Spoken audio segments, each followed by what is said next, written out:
Hello दोस्तों, स्वागत है आपका आपके YouTube चैनल डीजे कॉमिक्स में। तो चलिए दोस्तों, शुरू करते हैं नागराज की अगली कॉमिक्स कोबरा घाटी के साथ। पूर्व कथा खूनी कबीला में आपने पढ़ा, दक्षिण अफ्रीका के एक गुलाम द्वीप पर जनरल टमटा का शासन है। वहाँ के काले मूल निवासियों पर जनरल टमटा तरह तरह के अत्याचार करता है। नागराज इस द्वीप पर उतरता है और कुछ क्रांतिकारी युवकों के साथ द्वीप की भोली जनता को जनरल टमटा के दमन चक्र से मुक्त कराने का प्रण लेता है।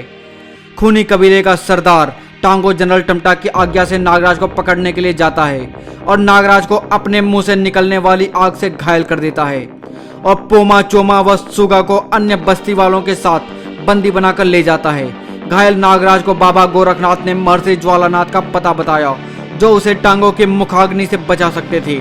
नागराज अपने हेलीकॉप्टर पर सवार होकर महर्षि ज्वालानाथ की तलाश में निकल पड़ा। नागराज हेलीकॉप्टर पर सवार 6 ज्वालामुखियों के समूह के ऊपर उड़ रहा था। बाबा गोरखनाथ ने कहा था कि 5 ज्वालामुखियों से घिरे एक शांत ज्वालामुखी में महर्षि ज्वालानाथ जी का वास है। यह अवश्य ही वही जगह है। नागराज ने हेलीकॉप्टर सुप्त ज्वालामुखी पर उतारा। नागराज हेलीकॉप्टर से उतरकर ज्वालामुखी के मुहाने पर आ गया। उस बड़े छेद में ही ज्वालानाथ जी का वास होगा। फिर वह बेहिचक ज्वालामुखी के दीवार पर रेंगने लगा। छेद के पास पहुंचकर वह एक क्षण रुका। अब अंदर जाता हूँ। और फिर वह अंदर प्रविष्ट हो गया। यहाँ तो कोई नजर नहीं आ रहा है। तभी ओह, इतने सांप! चारों तरफ से निकले बहुत से सांपों ने नागराज को घेर लिया। ये मेरा क्या बिगाड़ेंगे? इससे पहले कि नागराज आगे बढ़ता, उनमें से एक नाग ने मानव रूप धारण कर लिया। ठहरो युवक, कौन हो तुम? यहाँ क्यों आए हो? यहाँ से आगे बढ़ोगे तो सीधे यमपुरी पहुंच जाओगे। मेरा नाम नागराज है। मुझे महर्षि ज्वालानाथ जी से बहुत जरूरी काम है और मैं उनसे मिलकर ही जाऊंगा। ज्वालानाथ जी से कोई नहीं मिल सकता युवक, वे साधना में लीन हैं। नागराज आगे बढ़ा। देखता हूं मुझे कौन रोकता है। अब अपने अंजाम के तुम स्वयं जिम्मेदार होगे। नागपुरुष ने पलटकर अपने दंड से नागराज पर प्रहार किया। धड़ाक! नागपुरुष फिर झपटा। कड़ाक! उफ! इसके दंड में तो घातक विष भरा हुआ है। नागराज ने संभल कर नागपुरुष पर वार किया। मुझे इसे और मौका नहीं देना चाहिए। और फिर उसने उस पर मुक्कों की वर्षा कर दी। धाम धूम! नागराज को रोकना इतना आसान नहीं है दोस्त। फिर अब तुम तब तक नहीं हिलोगे जब तक मैं ज्वालानाथ जी से मिलकर वापस नहीं आ जाता। किंतु उससे पहले कि नागराज आगे बढ़ता, बहुत से नागों ने उसे घेर लिया। शू शा फुफ! नागराज ने कराटे के वारों व जहरीली फुंकारों से कईयों को परलोक पहुंचा दिया। शा शू! इनकी संख्या बढ़ती जा रही है। ये मेरा समय ही खराब करेंगे। मुझे अपनी नागसेना से काम लेना होगा। नागसेना के नागों ने वहां कहर मचा दिया। नागपुरुष से नागों की तबाही न देखी गई। ठहरो युवक, लड़ाई रोको, इनको मत मारो। मैं तुम्हें महर्षि तक पहुंचने का रास्ता बता देता हूं। नागराज ने नागसेना को वापस बुला लिया और नागपुरुष को भी आजाद कर दिया। हाँ, अब आए हो ना रास्ते पर? नागपुरुष नागराज को एक छोटे से छेद के पास ले गया। नागराज, यह बिल्ली कोबरा घाटी का रास्ता है। तुम यहां से अंदर घुस सको तो ही महर्षि से मिल सकोगे। नागराज मुस्कुराया। इसे तो मेरे नाग पल भर में चौड़ा कर देंगे। नागसेना के सैकड़ों नाग मिट्टी खोद खोद कर नागराज के लिए रास्ता बनाने लगे। कुछ ही देर बाद छोटे से दिखने वाले सुराग को नागों ने चौड़ा कर दिया और नागराज उसमें उतर गया। नीचे उसने अपने को एक सुरंग में पाया। इससे पहले कि वह आगे बढ़ता, एक अज्ञात शक्ति उसे गुफा के अंदर खींचने लगी। ओह! और तीव्र वेग से वह एक विशाल अजगर से टकराया। अजगर की सांस के साथ ही वह यहां खींचा चला आया था। नींद खुल जाने से अजगर क्रोधित हो उठा था। ओह! जहरीली फुंकार! फुफकार बेअसर होते देख अजगर ने अपनी भारी पूंछ नागराज पर दे मारी। चोट से तिल मिलाकर नागराज ने झपटकर अजगर के गर्दन दबोच ली। भले काम में रुकावट डालता है कीड़े। फिर उसकी आंखों को स्नेक हैंड से एक ही बार में फोड़ दिया। क्रुद्ध अजगर ने पलटी खाकर नागराज को अपने बंधन में जकड़ लिया। आह! जैसे जैसे अजगर बंधन कस रहा था, नागराज को अपनी जान निकलती महसूस हो रही थी। तभी नागराज ने अजगर के शरीर पर अपने विषयुक्त दांत गड़ा दिए। अजगर की पकड़ ढीली पड़ती चली गई। अपने घातक विष से अजगर को समाप्त कर जब नागराज आगे बढ़ा तो उसका रास्ता रोका गर्म लावे के प्रपात ने। ओह!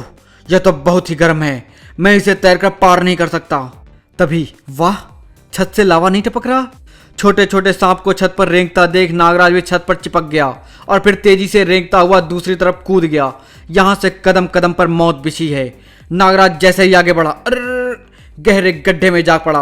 आह वाह! गद्दा बिछा रखा है। किंतु अगले ही क्षण नागराज उछल पड़ा। आए, यह तो सांप है। सांप ने झपटकर उसका हाथ दबोच लिया। आई! नागराज ने उसकी गर्दन पकड़ ली। मैं तुझे भी मार दूंगा दुष्ट सांप। कुछ ही देर में सांप तड़प तड़प कर शांत हो गया। अलविदा भाई। गड्ढे से नागराज नागरस्सी के सहारे बाहर आ गया। जैसे ही वह आगे बढ़ा, उसका सामना 2 फन वाले एक भयंकर सांप से हुआ। लो कर लो बात, ये हमें रोकेंगे 2-2 मुंह से, तो इनके दोनों सिरों को अलग ही कर देते हैं। और आगे बढ़ने पर, अरे वाह, दुर्लभ दंतक नाग। ओह, तो आप भी दुश्मनी कर रहे हैं भाई साहब। नागराज के मुष्टि प्रहार ने दंतक के 2 दांत हलक में और 2 जमीन पर उतार दिए। 100 सालों में इतने बड़े दांत आते हैं इसके। बेचारा गवा बैठा। तभी जैसे हवा से गुजर गई नागराज के सिर के ऊपर से, उफ, यह तो लोम्बो उड़ने वाला सांप।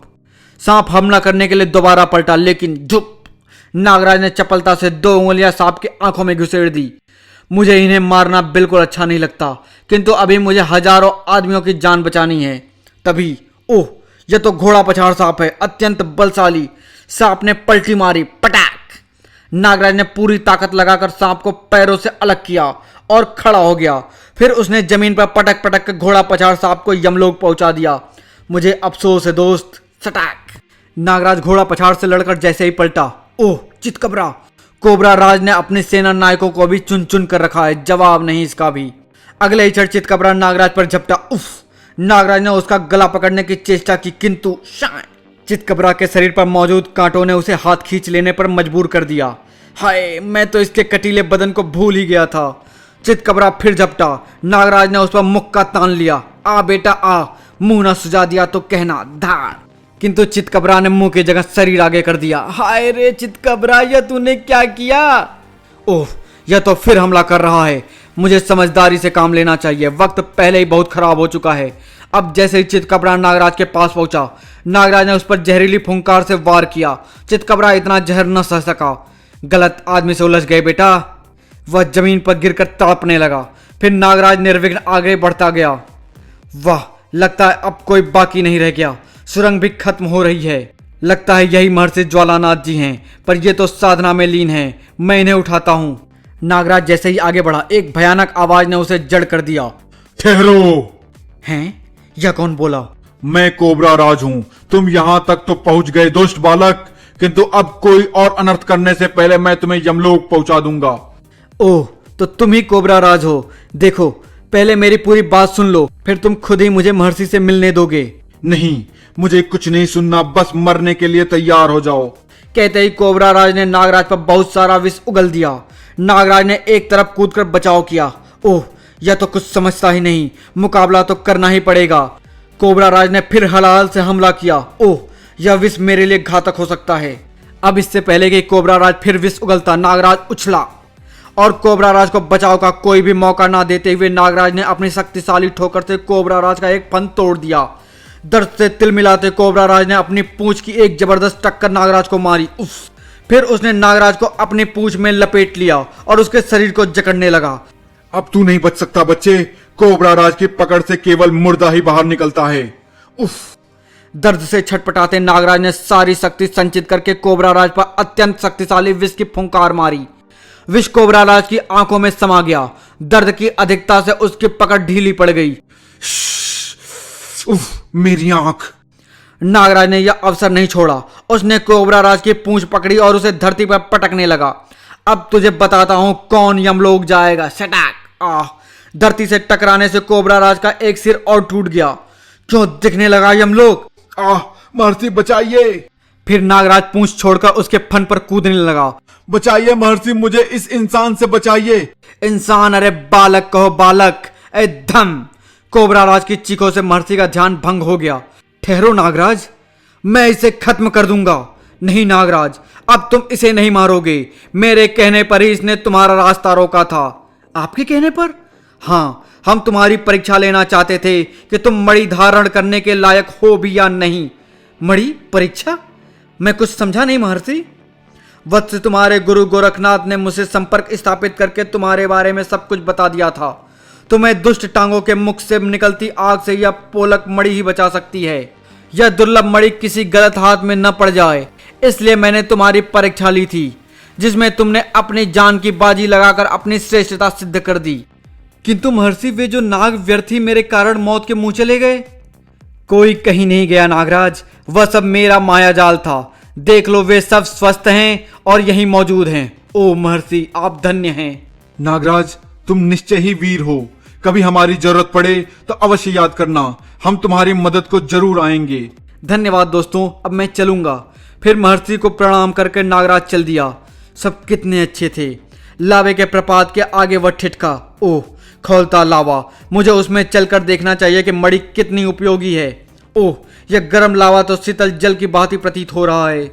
कुछ ही देर में नागराज ज्वालामुखी से बाहर आकर अपनी हेलीकॉप्टर पर सवार होकर उड़ चला बस्ती की ओर। मुझे अब जल्दी ही बस्ती पहुंचना है, क्रो मेरा इंतजार करता होगा। लंबे सफर के बाद नागराज का हेलीकॉप्टर उजाड़ बस्ती के ऊपर मंडराने लगा। उफ, यहां तो केवल खंडहर एवं बूढ़े ही रह गए हैं। इधर क्रो नागराज के इंतजार में आसमान पर निगाहें गड़ाए बैठा था। बेटा कब तक ऐसे बैठा रहेगा? 2 दिन से भूखा है, ले खाना खा ले। वह नहीं आएगा। वह जरूर आएगा माँ जी, उसे आना पड़ेगा, उसने मुझसे वादा किया था। भाड़ में गया वो और उसका वादा। वह टांगों से डरकर भाग गया। लो वह आ गया माँ, वह आ गया, गरीबों का मसीहा नागराज। नागराज ने हेलीकॉप्टर क्रो के पास उतारा। लो मैं आ गया क्रो, अब टांगों और टमटा का खैर नहीं। हाँ नागराज, क्रो ने फौरन बहुत से मसाले एकत्रित की। मैं आ रहा हूं टांगों तेरी टांगे चीरने। और फिर दोनों खूनी कबीले की तरफ दौड़ पड़े। खूनी कबीले पहुंचकर उन्होंने एक भयानक दृश्य देखा। चलो इन अंगारों पर जो इन्हें पार कर देवता तक पहुंच गया वह बच जाएगा, और जो बीच में रह गया उसकी बलि चढ़ा दी जाएगी। नागराज ये इसी तरह रोज 10-15 लोगों की बलि चढ़ाकर उन्हें खा जाते हैं। उफ, खूनी खेल। तभी उनकी नजर पोमा चोमा व सुगा पर पड़ी और उनके मुंह से सिसकारी निकल आई। देख लो बेवकूफों, तुम तीनों के कारण इन लोगों का यह अंजाम हुआ है। और वह नागराज भाग गया ना गीदड़ मुझसे डर के। नागराज को कुछ न कहने। उफ, टांगो सुगा के जवाब से तिल मिला उठा। देखते क्या हो, दौड़ाओ सालों को अंगारों पर। शटाक भागो। और मजबूर बस्ती वाले जान बचाने के लिए नंगे पांव अंगारों पर दौड़ने लगे। हा हा हा हा हा हा। उफ, बस्ती वालों के हृदय विदारक चीखों से वातावरण थर्रा उठा। तभी सांप। मौका पाकर बस्ती वाले भाग गए। नागराज आ गया। नागराज और क्रो ने अंदर छलांग लगाई। नागराज आ गया है हरामजादों, अब तुम नहीं बचोगे। नागराज ने बस्ती वालों की तरफ बढ़ते जंगलियों पर नाग छोड़े। तुम लोग अपने और साथियों को छुड़वाओ। क्रो ने कबीले की झोपड़ियों पर मसालों की वर्षा कर दी। झोपड़ियां धू धू करके जलने लगी। आग, बचाओ बचाओ। कबीले वालों में भगदड़ मच गई। रुक जाओ मूर्खों, कहां भाग रहे हो, रुक जाओ। दुश्मन ने हमला बोल दिया, भागो। हाय आग। उसका फायदा उठाकर नागराज और क्रो सुगा पोमा चोमा की तरफ भागे। नागराज ने पोमा को आजाद किया। लो दोस्त, सामना करो दुश्मन का। धन्यवाद नागराज। क्रो ने पेड़ में धसे तीर को काट दिया। चोमा नीचे गिरा। उठो दोस्त, जैसे भी हो मुकाबला करो। नागराज हम जरूर जीतेंगे। अगले ही क्षण नागराज ने पलटकर अपनी तरफ बढ़ते हुए जंगली को उठा लिया और चाकुओं पर दे मारा। खचाक। तभी क्रो ने ऊपर लटके सुगा के बंधन खोल दिए और वह नीचे चाकुओं पर पड़ी लाश पर आ गिरा। तीनों को आजाद कराकर नागराज पलटा। लेकिन नागराज, अब मैं तुझे जिंदा नहीं छोड़ूंगा। अब तुम मेरा कुछ नहीं बिगाड़ सकते टांगो। दोनों एक दूसरे से बुरी तरह उलझ गए।